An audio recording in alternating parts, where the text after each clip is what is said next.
मेरी बेटियां ध्यान रखें, मेरे बेटाएं, मेरी माताएं इस बात का ध्यान रखें, बेटियां ध्यान रखें, मेरी माताएं ध्यान रखें, मेरे भाई ध्यान रखें। जिस दिन तुम्हारा मन करे, जिस दिन तुम्हारा दिल करे, उस दिन घर में पार्थिव शिवलिंग का निर्माण कर लिया। जिस दिन तुम्हारा दिल कर जाए कि आज मेरा मन है मैं पार्थिव शिवलिंग बनाऊं, गमले में से मट्टी लो, खेत में से मट्टी लो, जहां से मट्टी ले सकते हो। घर के बाहर कोई गमला हो, बगीचा हो, शहरों में जमीन पर कहां मट्टी ढूंढने जाओगे, तुम्हारे जो गमले लगे रहते हैं उसमें से मट्टी ले लो, पर छोटा सा पार्थिव शिवलिंग का निर्माण समझ लेना जरा। तुमने पार्थिव शिवलिंग बनाया, जलाधारी बनाई, पूजन कर लो जिस दिन तुम्हारा मन करे। कोई तिथि, कोई वार, कोई दिन, कोई समय, कोई घड़ी, कोई पल, कुछ मत देखो। तुमने पार्थिव शिवलिंग का निर्माण किया। 3 आखा चावल, 3 अक्षत। आखा चावल जानते हो, साबुत दाना, आखर चावल। 3 चावल के दाने, एक गणेश जी की जगह, एक अशोक सुंदरी की जगह, एक षडानंद कार्तिकेय जी की जगह। 3 चावल दाना। 3 दुर्वा, एक गणेश जी की जगह, एक अशोक सुंदरी की जगह, एक षडानंद कार्तिकेय जी की जगह। 3 बेलपत्र, जहां पर माता पार्वती जी का आपने ये जलाधारी बनाई है, उसी जलाधारी पर यहां से पानी बहता है, इसके ठीक विपरीत में यहां 3 बेलपत्र, तीनों रख दीजिए। और छोटा सा कलश हो या बड़ा सा कलश हो, 3 लोटा जल यहां बैठकर, जहां पर आपने बेलपत्ती रखी है उसी के वहीं पर बैठकर इस शिवलिंग पर 3 लोटा जल धीरे धीरे अपने मन की कामना कर कर, बाबा आज मैं दुखी हूं, बाबा मुझे ये तकलीफ है, बाबा मेरे बच्चे ये काम में गए हैं, बाबा ऐसा है। 3 लोटा जल बाबा को धीरे धीरे अपने भाव कहकर, फिर तुम्हारे पास में जो पूजन का सामान हो वो चढ़ाकर बाबा की आरती कर कर दिया लगा दो। जब दिया ठंडा हो जाए उस शिवलिंग का विसर्जन कर दो। आप पाओगे, आपने अगर 2 या 3 बार कभी भी तुम्हारा मन करा कर लिया, आपको खुद लगेगा कि मेरे घर में संपदा कैसे बढ़ रही है और कार्य कैसे सिद्ध हो रहा है। शिव आराधना में भगवान शंकर की, शिव भक्ति में भगवान शंकर की अविरल भक्ति में पार्थिव शिवलिंग का निर्माण और पार्थिव शिवलिंग की पूजन हमें बल प्रदान करती है। माता पार्वती जी ने पार्थिव शिवलिंग का निर्माण किया। शिव जी ने देखा पार्वती जी को कि पार्वती जी पार्थिव शिवलिंग का निर्माण कर रही, तो शंकर जी ने पूछा, पार्वती तेरी शादी नहीं हो रही थी इसलिए तूने पार्थिव शिवलिंग का पूजन करा, तू चाहती थी मुझे, मुझसे विवाह करना चाहती थी इसलिए पार्थिव शिवलिंग का पूजन करा, अब क्या चाहती है? अब तो मैं तुझे मिल गया, अब तो मैं तुझे प्राप्त हो गया, अब तुझे क्या चाहिए, अब तुम मुझसे चाहती क्या है? पार्वती जी ने हाथ जोड़कर भोलेनाथ जी से विनय करा, अब मुझे कुछ नहीं चाहिए, बस इतना चाहिए कि मैं कैलाश पर रहूं या शमशान में रहूं, जहां भी रहूं मेरे हृदय में कभी भी दुख ना हो, मैं प्रसन्न होकर अपनी जिंदगी को आपकी सेवा करते करते निकाल दूं। हिंदू अपनाया, रावण पार्थिव शिवलिंग का निर्माण करता था, पूजन करने बैठ जाता था, शंकर भगवान को आकर उसे वर देना ही पड़ता था, वर देना ही पड़ता था। पार्थिव शिवलिंग के निर्माण का, पार्थिव शिवलिंग के पूजन का, पार्थिव शिवलिंग की आराधना का फल भोग। कितने लोग हैं, आप लोगों ने बनाया कभी पार्थिव? बनाया, सावन में बनाते हो गुरुजी, है ना, ऑनलाइन जब पार्थिव शिवलिंग का निर्माण होता है तब बनाते हो, पर बीच में कभी तुम्हारा मन कर जाए एकदम, जब तुम्हारा मन हो। अब कई लोग कहते हैं गुरुजी पार्थिव लिंग का पूजन करना है तो पति पत्नी का दोनों का होना जरूरी है, शादीशुदा होना जरूरी है, या ऐसा जरूरी है या वैसा जरूरी है। शिव महापुराण की कथा कहती है, बच्चे हो बच्ची हो, शादी हो गई नहीं हुई, विवाह हो गया, जैसे भी हो, आप जैसे हो वैसे पार्थिव लिंग का निर्माण करो, वो पूजन करो। पार्थिव लिंग निर्माण कर, पार्थिव लिंग पूजन का भी फल है। इसमें जब लड़की घर में आती है शादी कर कर, बहू जब आती है तो प्रथमता में गोरानी होती है, गोरनी सुहागिन होती है। कोई तुमसे पूछे शादी के तुरंत बाद ये बहू को बिठाकर गोरनी सुहागिन क्यों करी जाती है? शिव महापुराण की कथा कहती है, शंकर भगवान के शिवलिंग को बनाकर माता पार्वती जी ने पूजन कर कर शिवलिंग में से ही सिंदूर लेकर अपनी मांगों में भरा है। आज भी सुहागिन में, गौरनी में ऐसा बनाया जाता है और उसके अंदर सिंदूरा दिया जाता है। उस सिंदूर को लोग अपने मांग में भरते हैं। इधर भरते कि नहीं भरते वो हमें नहीं भरते हैं, इधर भी ठीक, आज भी भरते हैं। कई लोग कहते हैं वो गौरनी है, कोई कहता है वो सुहागिन है, कोई कहता है वो गौरानी है। शिव महापुराण की कथा कहती है ये पहली पूजन मेरी माता पार्वती जी ने अखंड सौभाग्य के लिए करी थी, इसलिए आज भी पहली बार शादी करने के बाद पार्वती जी पहली बार इस पूजन को करी थी। आज भी शादी के बाद सुहागिनें घरों में होती हैं, जब बहू प्रवेश करती है उसके बाद आज भी करते हैं। ये सब पुराना है, उसको आज लोग नए में ले लें क्या भाई सुहागिन है, गौरानी है। ये आजकल वो पुराना शंकर के शिवलिंग की आराधना, शंकर के शिवलिंग की पूजन, भक्ति। जब पार्थिव लिंग का निर्माण किया जाता है, पार्थिव शिवलिंग को जब बनाया जाता है तो पार्थिव शिवलिंग का एक नियम है, आप उसका स्मरण जरूर करें। जैसे ये थाली है, मान लो ये थाली है, आपने मिट्टी का शिवलिंग बनाया, पार्थिव शिवलिंग बनाया। कई माताओं की आदत रहती है थाली की किनार से हाथ को पोंछकर उसको भी लेकर शिवलिंग में लगा दे। कई मेरी जीजियों की, कई मेरे जीजाओं की, कई मेरी माताओं की, कई मेरे बेटियों की, कई मेरे बेटाओं की आदत रहती है। समझ में तो आ रहा है ना कि थाली बुलवाऊं? लाओ तो थाली लाओ जरा पूजा।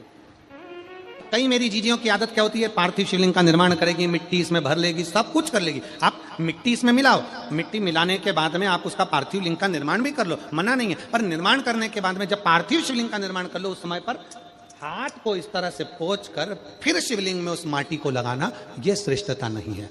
पार्वती जी ने पार्थिव लिंग निर्माण के समय पर एक छोटा सा भाव प्रकट कर दिया, और जब छोटा सा भाव प्रकट किया तब शंकर भगवान ने कहा, पार्वती, ए पार्वती, तुमने पार्थिव लिंग निर्माण के समय पर माटी को अपने हाथ से खरोच कर लगाया है, तो तुम्हें भी संतान की जो प्राप्ति होगी वो शरीर के उपटन से ही होगी। और सुनो पार्वती, तुमने वो माटी को बाद में अंकित किया गया है, इसलिए तुम्हारे पुत्र का शीश कटकर फिर वापिस अंकित किया जाएगा, पुनः फिर लगाया जाए।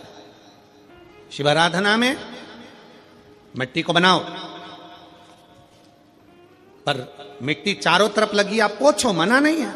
आप हाथ भी पोंछ लो, हम मना नहीं करेंगे। आपको हाथ पोंछना है आप पोंछो, पर उस मिट्टी को फिर वापस शिवलिंग के साथ में, जब शिवलिंग बन गया फिर उसी मिट्टी को वापस आप उसमें पोत रहे हो, ये श्रेष्ठता नहीं है, उसकी श्रेष्ठता नहीं है। ये आचार की बरनी नहीं है कि यहां से निकालो, यहां से निकालो और लगा के रोटी में फिंगर बना के, फुंगा बना के खा लो। आप निकालो, मना नहीं है। मिट्टी का पार्थिव शिवलिंग बनाया, थाली की मिट्टी साफ करी, साफ कर कर आपने किन्नौर पे झड़ाया, हमें मना नहीं है। पर ये मिट्टी बाकी शिवलिंग में नहीं लगा, ये मिट्टी फिर अलग से रख दीजिए। उस मिट्टी का भले फिर आप नंदी बना लो, उस मिट्टी का आप दूसरा कोई सखी बनाना है, नंदी बनाना है, कुछ बनाना हो, सांप बनाना हो, सब कुछ बनाओ, हमें मना नहीं। पर शिवलिंग की जो आकृति है उसमें फिर ये मिट्टी का प्रयोग नहीं हो। पार्थिव पार्थिव है।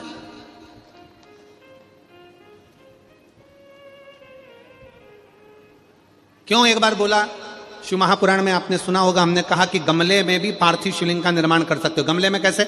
गमला भरा पड़ा हुआ है, वहीं पर तुमने पार्थिव शिवलिंग को उठाया, निर्माण करा। अब वहां पर तुमने हाथ तो नहीं पोंछा, क्योंकि गमले में ही तुम पार्थिव लिंग का निर्माण कर, जाके हाथ धोया, बाबा की पूजन कर, शिव स्मरण कर ले। पार्थिव पूजन का एक आनंद। पार्वती, तुम पार्थिव लिंग का निर्माण क्यों करी हो? तो पार्वती जी ने कह दिया, केवल आपसे बल मांगने के लिए, आपसे बल। शिव कथा कह रही है, भगवान शंकर का चरित्र करा। अभी आपको कथा में कहा था देव और महादेव दोनों में अंतर होता है। देव दर्शन देते हैं और महादेव अपने भक्त को दर्शन के लायक बना देते हैं। शिव में, देव में और महादेव में अंतर है।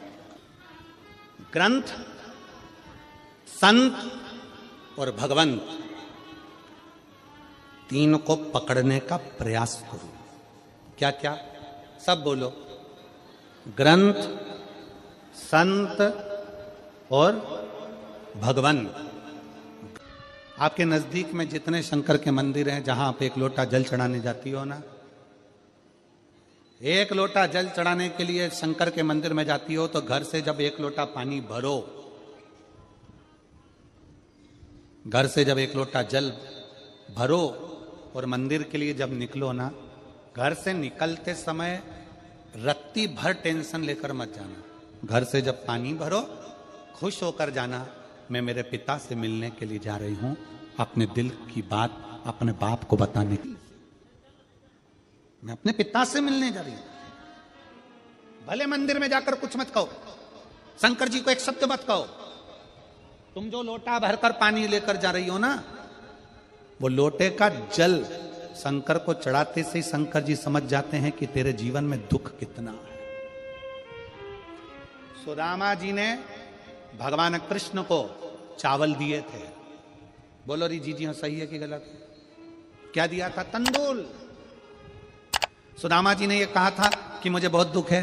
बोला था कि सुदामा जी ने कहा था कि मेरे बच्चों को खाने के लिए अन्न नहीं है। सुदामा जी ने कहा था कि मेरी पत्नी की साड़ी फटी हुई है। सुदामा जी ने कहा था कि मुझे दुख बहुत है, दर्द बहुत है, मेरा झोपड़ा टूटा है, मेरा मकान नहीं है। सुदामा जी ने कुछ भी नहीं बोला। सुदामा जी तो तंदूल लेकर गए थे, और तंदूल ले जाकर जो भगवान ने उस तंदूल को लिया, तंदूल को पाते से ही भगवान समझ गए थे कि इसके घर में दुख कितना है।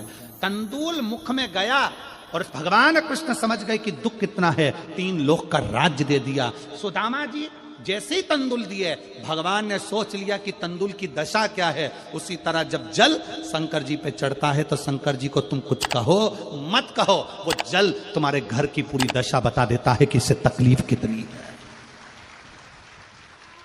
क्यों? दुख की बात कहां पर करते हो, तकलीफ की बात कहां करते हो, कष्ट की बात कहां करते हो? सारा घर का मनन चिंतन कहां पर होता है? रसोई घर में। सारा मनन चिंतन कहां होगा? रसोई घर में। देवरानी जेठानी बात कहां करेगी? रसोई घर में। कोई दुख हो गया, तकलीफ आ गई, बात कहां होगी? रसोई घर में। अरे वो उनने ऐसा कर दिया, वो काका जी की तबीयत खराब, काकी जी कैसा हो गया, वैसा हो गया। सारी घर की सारी चर्चा रसोई घर में होती है। और जो तुम पानी भरकर लेकर जाते हो, वो रसोई घर में से भरकर लेकर जाते हो, तो वो पानी के अंदर तुम्हारी वाणी की तरंगे उस जल के अंदर हो जाती है। जब जल महादेव को चढ़ता है, उसे सब ज्ञात हो जाता है कि इससे तकलीफ क्या है। मंदिर में जाते हो, आप किसी भी मंदिर में, राम जी के मंदिर में जाओ, हनुमान जी के मंदिर में जाओ, कृष्ण जी के मंदिर में जाओ, पंडित जी क्या देते हैं तुम्हारे हाथ में? जम के बोलो जल्दी से, क्या देते हैं? चरणामृत देते हैं। पंडित जी चरणामृत देते हैं, तुलसी का दल देते हैं। वो जल, वो चरणामृत का जल पंडित जी क्यों देते हैं? मंदिर का जल ऐसा क्या है कि मंदिर के जल से पीने से तुम्हारी अकाल मृत्यु टल जाती है? उस जल में ऐसा क्या है? उस जल में ऐसा क्या है? जल वही है, बस भगवान के सामने रखा जाता है, आरती होती, घंटी बजती, मंजीरे बजते, मंदिर में हर हर महादेव होता, जय श्री कृष्णा जय राम जी की होती, तो वो ध्वनि उस जल के अंदर चली जाती है। वो जल जब हमारे उदर में जाता है, तो हमारी अकाल मौत भी टल जाती है। वो जल की तरंग हमारे को मौत को भी टाल देती है, मृत्यु को भी टाल देती है। महाराज, संसार सागर में जन्म लेना और संसार सागर में जन्म लेकर अगर भगवान की भक्ति हो जाए, एक लोटा जल महादेव को जब आप समर्पित करें, एक लोटा जल जब आप महादेव को चढ़ाने के लिए जाएं, कुछ मत कहो, ना कह सकते मत कहो। और शंकर के मंदिर में जब जल चढ़ाओगे, शिव तुम्हारे घर की दशा को जान लेंगे, वो समझ जाएगा। वो महादेव है, वो उघड़दानी है, वो त्रिकालदर्शी है। अपना मन बुद्धि चित्त शिव में लगा दो, दिल से कहोगे, दिल से सुनोगे। ब्रह्मा ब्रह्मलोक में, भगवान विष्णु वैकुंठ लोक में, पर मृत्यु लोक में तो एक ही है ना। कौन? देव अधिदेव महादेव। देव अधिदेव महादेव विराज अधिपति है, विश्वनाथ, विश्व का भरण पोषण करने वाला। सोमनाथ, चंद्र सी काया देने वाला। केदारनाथ, दुख का हरण करने वाला। त्र्यंबकनाथ, पाप से भी मुक्त कर देने वाला। महाकाल, काल पर भी विजय प्राप्त करने वाला। वो साधारण नहीं हो सकता, जीवन का सुख देने वाला, जीवन का सुख।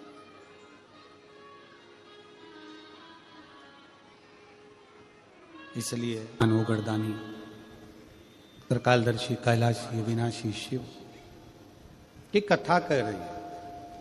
जो आपके संताप को हर सकता है वही देवाधिदेव महादेव। पार्वती मैया बाल्यवस्था से भगवान शंकर की आराधना में लगी थी, भगवान शिव की भक्ति में लगी थी, भगवान शंकर के शिवलिंग की आराधना करती थी। शिवलिंग आराधना का पुण्य पार्वती माता को मिला, शिव पार्वती जी को प्राप्त हो।